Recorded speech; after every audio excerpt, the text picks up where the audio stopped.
Hello everybody, my name is Eric Mullins, and today we're going to be checking out Wanderer's Azur Lane's Sirius. And seriously, she is a 1/8 figure. Yeah, I just made that joke. I hopefully won't be making too many of them.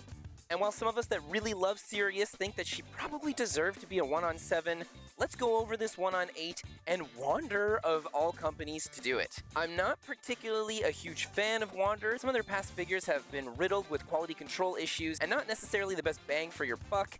However, this figure right here, despite some of her foibles, is quite impressive. It feels like Wander actually tried to put in extra love on her, but I'll get more into that at the end of the review. For starters, if you had pre-ordered her over at Ami, she came with this super adorable little keychain. It's acrylic, it's only one-sided, there's nothing on the other side, and I think this is awesome. I feel like more Azur Lane figures should come with this exact thing, mostly because the illustration they use is the one from in-game. Very cute. She also comes with these instructions, which I find surprisingly small considering the song and dance you gotta do to put her together.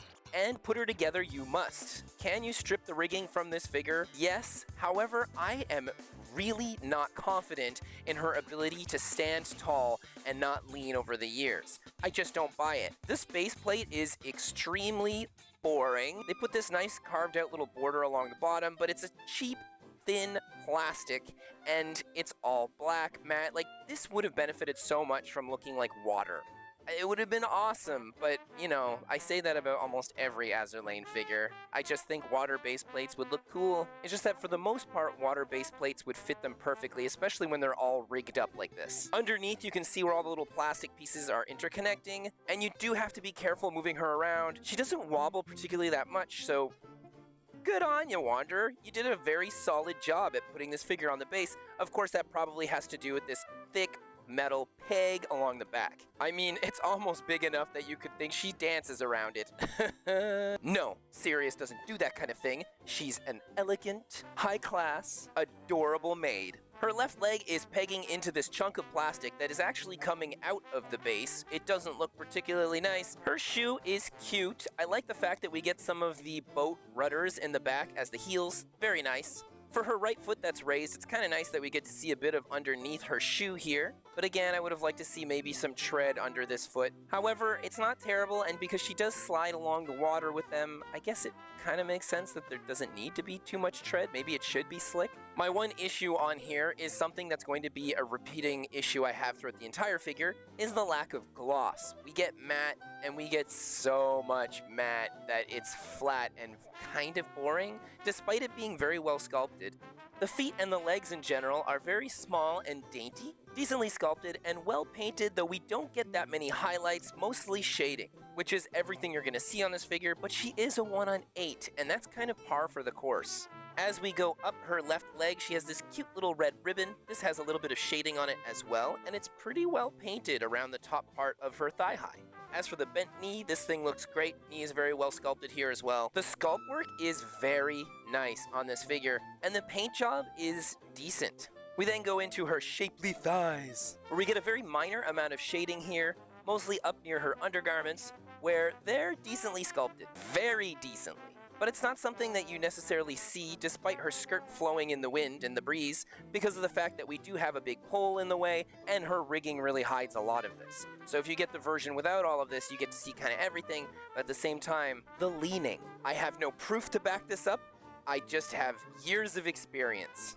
The undergarments have some nice line work, great stretches and folds in the fabric, and is surrounded by her fun, poofy, energetic, dynamic dress. This maid uniform looks really cute. I love that they put attention to detail and the stitch work underneath the uniform as well as on the top. That's excellent. And all the way around. They didn't cheap out on one end or the other, like it's really everywhere. For all of her little kerfluffles around the front, we actually have a bit of shading, which is beautiful. Until we get into the black, darker areas here. They used a matte, lighter black, and I feel like they could have then gone in with some heavier shading or maybe a little bit of highlights here and there. There is a little bit, but it's super faint. Despite this, it does still kind of resemble the illustration. We have some nice white carved in painted stitch work here and there with a cute little white bow that's molded on top as a separate piece. And this does look really good on a shelf. Up close, it's only okay. She then has her little apron, which is tied neatly underneath her chest.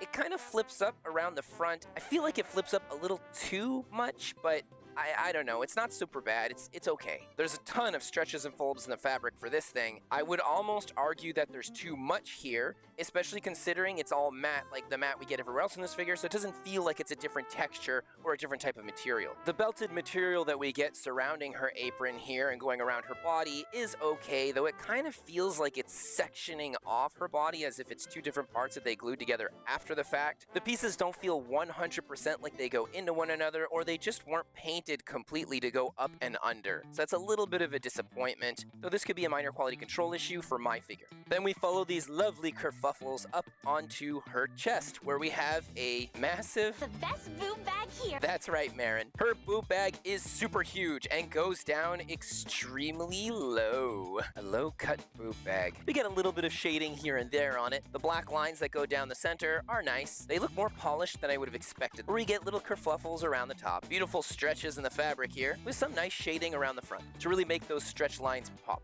As we go along the side, it then connects in with this cute little ribbon, white line work on it. This is only okay. It's a little weirdly shaped, but the smaller white lines do a good job at making you look at what you're supposed to look at. As it leads up into her neck collar, which is very cute. We get a little bit of silver here. It's one of the few things that really pop on the figure. Into her lovely anchor necklace. Having an anchor necklace would be cool. In the back of her neck collar, she has this lovely tied ribbon, almost looks like a cute little butterfly. It's so well done, with dynamic strands that really flow all over the place. I do think that the necklace looks really pretty, despite it being somewhat simplistic. And finishing off this dress are her big poofy shoulder pads, which actually have a surprising amount of shading on them. I guess it's to help accentuate how poofy they are with all the bends in the fabric. Her bag is sporting one heck of a large chest. This is very big, round, bubbly. I remember seeing some product shots for her back in the day, and I was kind of worried that it wouldn't look good or right, or feel like it's kind of painted and molded together improperly, but for real, they did an amazing job. I find it's very well done. We get a tiny little bit of shading on it here and there as it goes up into a well-defined collarbone. I do like my well-defined collarbones, and it looks great on her. As we slowly go into her back, which has nice shoulder blades, however, at this point, you can kind of see on the right shoulder that the plastic doesn't necessarily match up with the straps of her dress. But because you could argue that everything here looks pretty solid and defined, it's weird that it would go that far in. I would have made the straps just go over the plastic of the skin a little more. Going into her arms, they are well sculpted. We get a nice sharp elbow on the left one, feels very anime. She has these cute little kerfuffled wristbands, and they look nice. Quite a bit of shading on here, and I'm just gonna mention it again, but maybe a lot of these kerfuffles could have been done with a gloss or a pearlized white, anything to make them pop just a little more. Going into the hands, they look absolutely terrific. I am surprised at a 1/7 figure to have hands that look this good. They're beautiful. They look like actual hands. They don't look weird or sausagey or disfigured in any kind of way. We have a little bit of nail polish on them too, which is nice. I feel like this is one of the only places that has gloss on the entire figure, though I do find that her left hand looks a little bit sharp and almost claw-like holding the sword. She's holding on to this epic looking sword. The gold is matte. The silver on the sword is matte. This is a shame, but despite that, it's still metallic, so because of that, we get a bit of shine here. The handle is just a boring red, and as we get into the sword, she has these little flowers on it. I would have liked these to have been actual little flowers. Like, make them more three-dimensional. This is just slightly carved in images that are then painted afterwards. On a shelf, it looks nice and it pops. It's just, I personally would have liked the extra work on this. However, we have to keep in mind this is still 1/8. There are long board strands coming out from the sword handle, and this should have definitely been done better. The strands themselves look great. They're fine. They look like the artwork. But the way they attach into the sword is a point of contention for me. It just is like glued on there from the center. They didn't add extra rope or anything around this sword to make it feel like it comes out of anything. It just sort of pops out. The blade to the sword itself is pretty long, nicely sculpted. Paintwork is nice here. It's not that sharp, so don't worry about pricking yourself too hard on the tip or on the blade. Attaching around her waist is her amazing rigging. And the rigging, super seriously, for Sirius, is amazing. I love it. I think it looks really great. It attaches along the ribcage, looks like the artwork, and the amount of detail that they put into this is awesome. One thing I'd like to mention is that her sword does rub up against one of the parts to this thing, so you have to be careful. If she's on a computer or a desk that moves around a lot, over time this might actually scratch the sword, though I don't even think you'd ever notice it, but it is something something to be mindful of. She has two pieces that jute out from her back and go into the overall set of the boat, and it is gorgeous, looks super cool. I love the main boat piece that we have. We actually get a minor amount of highlights on here, along with some of the shading, which is really great. One thing I have to mention about the rigging on this figure that you don't even get on altar figures is the fact that her cannons are articulated. You can actually move them around. Now, the barrels of the guns don't move up or downwards, but you do get to turn around these turrets. On one hand, I do think that's really fun. On the other hand, I want her to look exactly like the artwork, so I'm just gonna line it up and then never move it again. But it's still fun that they did it, I guess. From the back, we get that lovely boat design with a bunch of little windows, very cute, as they separate into two sides, and the sides are indeed asymmetrical, with quite a few differences between the two. The turrets that are on the top as they're going down get smaller and smaller, so they're not all the same size. On the left, we can see all these cool cogs and connection pieces for everything, lovely little panels, and these awesome red pieces that are just there to look cool. They're separated and going in a specific direction, where we then get to the bow of the boat, and this thing is so cool. I love how they put the pieces of wood, and the wood looks different. We get some shading on it and highlights to really make it feel like it's wooden planks. Where on the inside, you get to see all these extra lines and robotic details. Meanwhile, on her right side, you don't get to see as much of the cogs and all the robotics, but you do get an awesome torpedo launcher. This thing looks very pretty from a distance. The shading on it is very minute. Personally, I would have liked to see more highlights as well, but from a shelf, it does look very good. There's a little area of mine that looks like it started to break with whiting on the plastic. I actually only noticed it from making this review and taking up-close pictures. Keep in mind that a lot of my pictures I take are extremely detailed and seen from an angle or a way that you're not necessarily going to ever notice it like that in your entire life on any kind of shelf, unless you have a big magnifying glass. Like all the images that I take for my figures, you should take some of them with a grain of salt. Unless it's like a massive figure, like a 1-on-4. I don't even have a 1-on-4.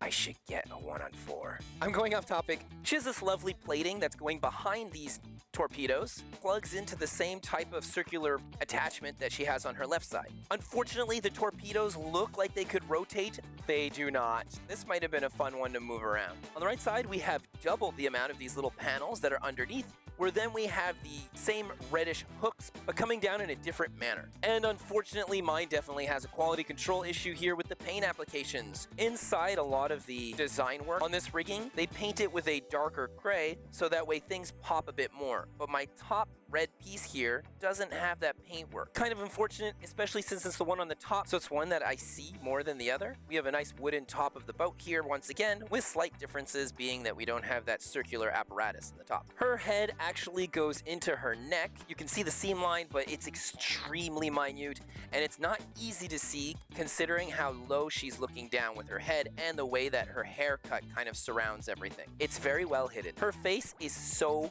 cute. Very sharp and pointy, but round where it needs to be round. Definitely makes me, a massive fan of the original artist Kincora, proud. I think it looks quite a bit like the original illustration drawn by her. It would have been nice to have a little bit of gloss around the lips here. The eyes themselves are actually glossy, but a little too much for my taste. The eyes really do have that decal sticker look, but it's a 1-on-8.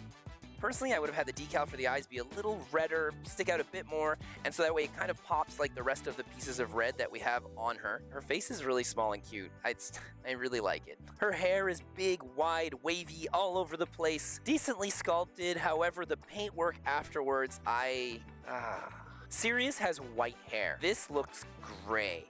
And they even put kind of a warmer gray to it. There's a lot of shading that we have on here, and I would say too much. They went overboard with their airbrush shading. You can see where the hair sections off and connects into multiple different places, because it looks like the shading really got into a lot of these little nicks and cracks. So it's extremely noticeable. But from a shelf, due to the fact that she's a 1-on-8, it's not that noticeable, just when you're looking up close. She has a cute little hairband. This thing, unfortunately, isn't particularly well polished.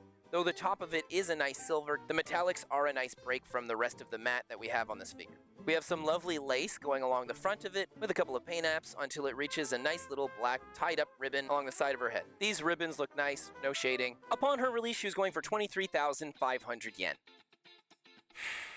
She's a 1-on-8, so that's expensive. However, she has all this rigging.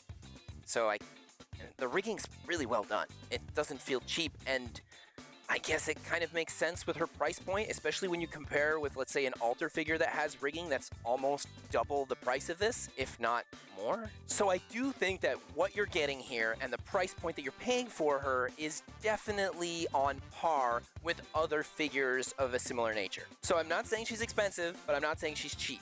Now, if you wanted to, you could have saved roughly 10,000 yen and opted to get the version of Sirius without her rigging. Personally, I don't think I could ever do this. I guess if you don't have a lot of space and you want to save some of that space, this is the way to do it. She comes with a much smaller base plate too. It's cute.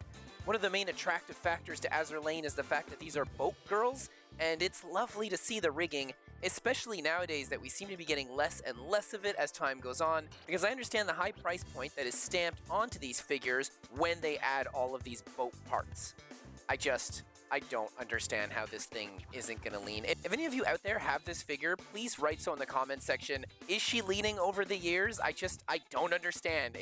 I don't get it. I know Wanderer has had quite a few issues back in the day, making a lot of different types of figures where their quality control is off the rails, not the best. It makes sense that not a lot of people would jump on the bandwagon to getting this. I've always been a huge fan of Sirius from the games, and I love the artist Kincora. She's my favorite artist of all time, so I like getting figures that represent her artwork. I took the risk with this figure, and I must say that I don't regret it whatsoever. I'm extremely happy. All these tiny little blemishes and issues that I have with her are hardly noticeable, if at all, from where I have her displayed, so I have no issues. She looks a lot like the artwork, and I really love that. Personally, I don't know if I would pay a premium on her, especially in this day and age. There's not a lot of Sirius stuff out there, and seriously, rigging is a hard thing to come by. It's kind of fun that for half the price point, you still get something that looks this nice. Wanderer did a really good job here, but if you're still on the fence about getting her, the classic thing to do is just watch more reviews. Try and find some more pictures of her online, maybe on My Figure Collection. That website has amazing references from all sorts of different amazing fans. I'll be sure to put the link in the description, and hopefully that'll help you decide if she's worth getting for you or not. If you like my video just a little bit, it doesn't cost much to. Seriously? Hit that like, but super serious. That subscribe, it goes a crazy long way at helping support my channel. Oh, and seriously, why not that notification bell? This way you'll seriously be notified of my future videos that I upload. Have an amazing rest of your day, and I'll see you next time. Bye! You know what I'd really love? More 1/8 figures, but with the same kind of quality that you would get from a 1/7. I think that they should be shrinking figures down. I'm seeing 1/4s and larger all over the place. These companies thinking they just gotta go bigger and bigger. I don't want that. I have no space for that. And a lot of you out there aren't just getting one figure as a showpiece for your home. Most of you get more than one. I mean, come on. There's so many great characters. But the thing is that when you go down to 1/8, you can fit so many more on your shelf. Heck, I would like 1/9 or 1/10, but extremely detailed and very well polished, where everything just looks perfect. I think a lot of companies should do this, but the real issue I have with scaled down figures is the lack of quality, paint applications, just everything kind of goes out the window. So it'd be pretty cool to see a company like Alter start making smaller figures, but with the same level of hard work and love that they put into their larger ones.